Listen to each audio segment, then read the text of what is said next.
At Ascension, we are free to question. Happy Valentine's Day, Happy Ash Wednesday, or if you like, Happy Val Ash Wednesday-tines Day. Love and death, death and love. Each holiday is about both. Valentine's Day ostensibly honors the martyr by that name, and through a complicated path has become an occasion to celebrate romantic love. One of the most erotic and romantic poems on this kind of love that I've ever read comes from the Bible. Set me as a seal upon your heart, as a seal upon your arm, for love is as strong as death, passion fierce as the grave. Its flashes are flashes of fire, a raging flame.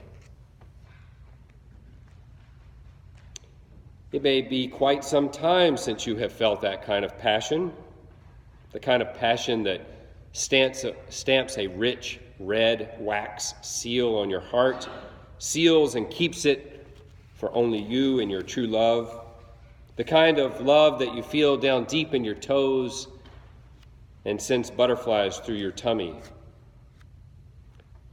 For most of us outside of Stillwater High School, and even for some of those in Stillwater High School, flashing fire love seems at best cute and at worst, well, fire. Raging fire.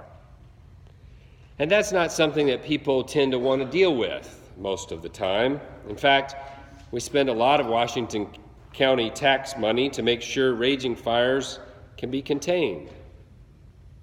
Raging fires, really flames of any significant size, burn and destroy and consume. They take what has been built up and they take it down to ashes. No, the young woman crying out in the Song of Solomon is just too young to know.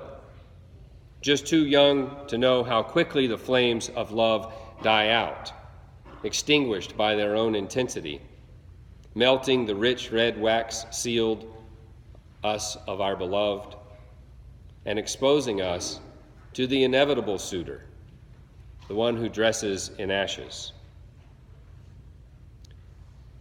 And so for those of us old to know, there's Ash Wednesday. Happy Ash Wednesday. We come to God this Wednesday knowing death all too well, perhaps having lost a loved one, for instance, or facing illness ourselves, or keenly in touch with the enormous suffering we see in the world. For instance, just today, another tragic shooting, this one in Florida, and 17 dead. Life can be gone like that. A sniff in the wind, and it's gone. How young and foolish that singer of the Song of Solomon is. Love stronger than death? Really? Passion fiercer than the grave? Are you kidding me? She's got a lot to learn. Death is the real power. And it's dependable too. More dependable certainly than love, human love. And there's at least some consolation in that.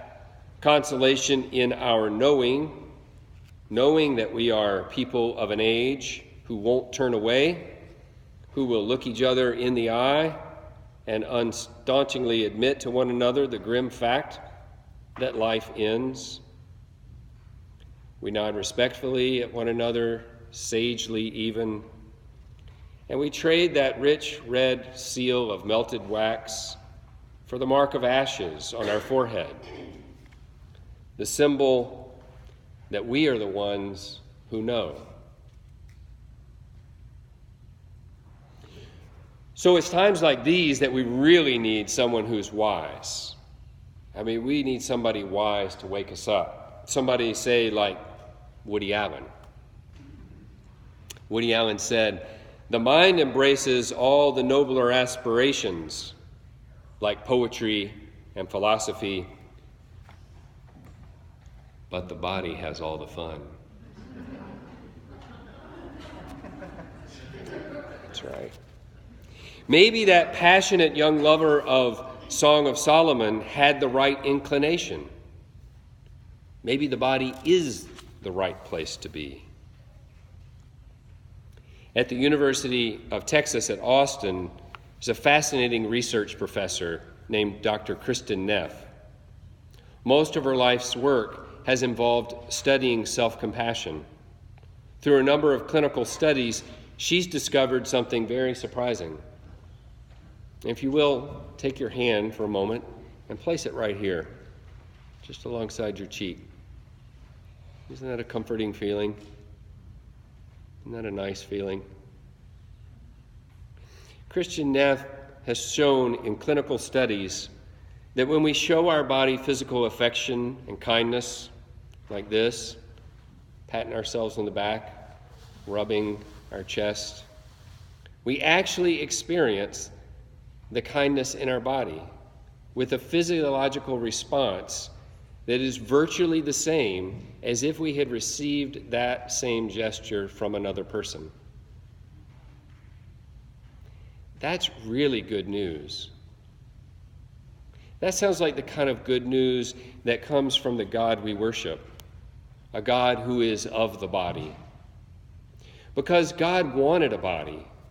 God came into our body on earth. God wanted to eat fresh fried fish. God wanted to sail on a big lake. God wanted to drink wine and talk with friends. God wanted to walk long miles and sleep under the stars. God wanted this life and loved this life. And God healed bodies so that those bodies too could love and live this life. And God took his body in Jesus to the passion that really is as fierce as the grave, a passion that is more dependable than death and more powerful. Lent can be a time of coming back into your body and of meeting God there in your body. In our day, it's so easy to inebriate our bodies with the stuff of this world that we don't actually feel them. We can eat huge plates of food and screen watch for hours, but we can't sit gently and enjoy a glass of water.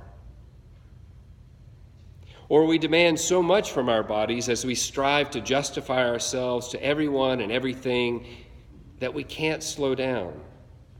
We know all the headlines and we know our job within an inch of everything about it, and yet we don't know how to get a good night's sleep. The fast that God wants is the one that connects us to people in love. And the person we might best start with is our own self, in our own body. And if you're already self-compassionate, and you know your body through and through, and you're living in mindful living, then it's time to reach out beyond your body, to the bodies of others, and to repair the breach.